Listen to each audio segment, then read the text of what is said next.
और मैं हूं आपके साथ कोमल शर्मा। आज हुंकार में बेहद अहम मुद्दे पर चर्चा करेंगे, जहां सुप्रीम कोर्ट ने गुरुवार को राष्ट्रपति और राज्यपाल की बिल मंजूरी की डेडलाइन तय करने वाली याचिकाओं पर फैसला सुनाया। कोर्ट ने कहा कि गवर्नर के पास विधानसभाओं से पास बिलों यानी विधेयकों को रोकने और प्रोसेस को रोकने का कोई अधिकार नहीं है।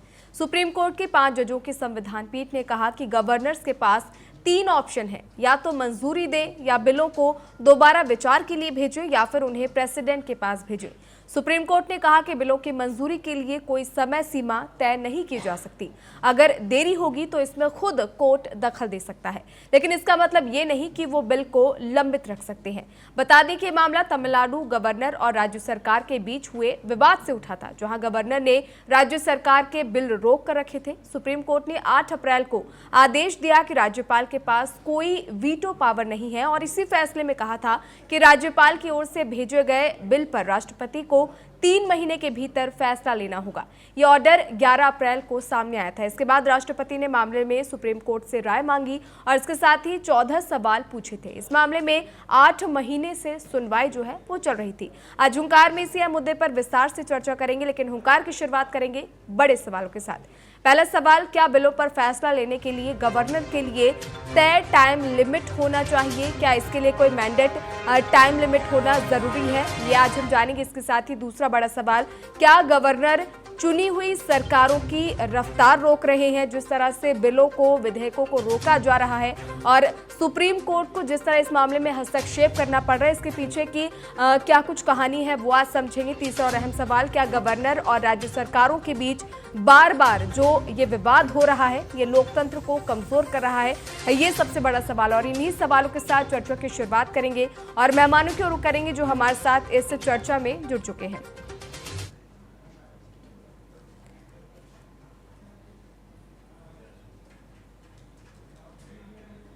तो हमारे साथ इस चर्चा में जुड़ चुके हैं तनुज दीक्षित जी, एडवोकेट है सुप्रीम कोर्ट के। बहुत स्वागत है तनुज जी आपका टीएनपी न्यूज पर। और साथ ही हमारे साथ सामाजिक कार्यकर्ता किरण मिश्रा जी भी इस चर्चा में शामिल है। किरण जी, बहुत स्वागत है आपका टीएनपी न्यूज पर।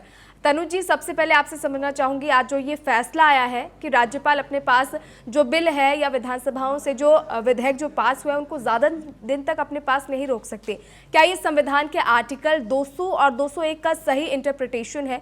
सुप्रीम कोर्ट का जो ये फैसला है उसको सरल शब्दों में समझाएंगे।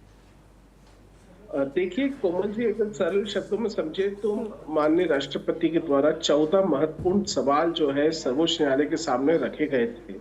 उन 14 महत्वपूर्ण सवालों में, जिसमें सबसे पहले जो आर्टिकल 200 के तहत जो माननीय राज्यपाल होते हैं राज्यों के, वो क्या किसी स्टेट लेजिस्लेटिव के ऑर्डर को होल्ड रख सकते हैं और कितना समय होल्ड रख सकते हैं, बहुत महत्वपूर्ण था।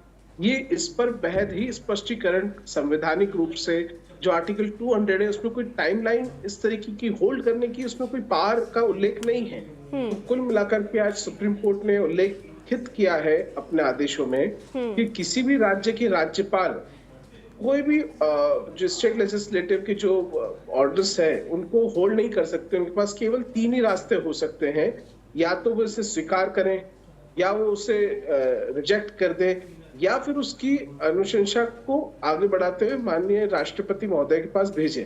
इसके अतिरिक्त उसके अंदर और कुछ भी उनके पास में पार नहीं होता है स्टेट लेजिस्लेटिव के मामलों को लेकर। जी चलिए, ठीक है। किरण जी, राज्यपाल और राष्ट्रपति के पास जो ये लंबित बिल है, इनकी मंजूरी जब नहीं दी जाती तय समय पर और इसके लिए कोई समय सीमा भी नहीं है, तो क्या इससे आम जनता और खासकर समाज की अगर बात करें तो किस तरह का असर पड़ता है? किस तरह का जो विश्वास है, भरोसा है, उस पर किस तरह के सवाल खड़े होते हैं? समय सीमा नहीं दिया जाना एक अच्छा फैसला है, इसलिए कि जो बिल पारित होता है वो कानून बन जाता है, और एक बार बिल पारित होने के बाद जो सुप्रीम कोर्ट है या कोई भी कोर्ट है उसमें हस्तक्षेप नहीं करता। तो जो भी ये बिल पारित होते हैं वो बहुत विचारणीय विषय होते हैं, क्योंकि राज्यपाल हो या राष्ट्रपति हो, ये प्रशासनिक पद है और इनका मुख्य कार्य जो होता है वो संविधान का संरक्षण करना, उसका संचालन करना, उसमें संशोधन जो विधानसभा है या संसद है उनसे पारित बिलों के अनुसार। ये बिल ऐसे ही पारित नहीं होते, एक लंबा प्रोसीजर होता है, बड़ी बहस होती है, सभी लिखा पढ़ी होती है, और बिल पारित होना इतना आसान नहीं होता है। फिर उस बिल को अगर रिजेक्ट कर देते हैं ये लोग या उसमें टाइम लगाते हैं, तो टाइम लगना एक अच्छी बात है, क्योंकि उसमें वो अपना विवेक इस्तेमाल करते हैं कि फर्दर इनके अमेंडमेंट से क्या जनता को बहुत सारे फायदे हो रहे हैं कि नहीं।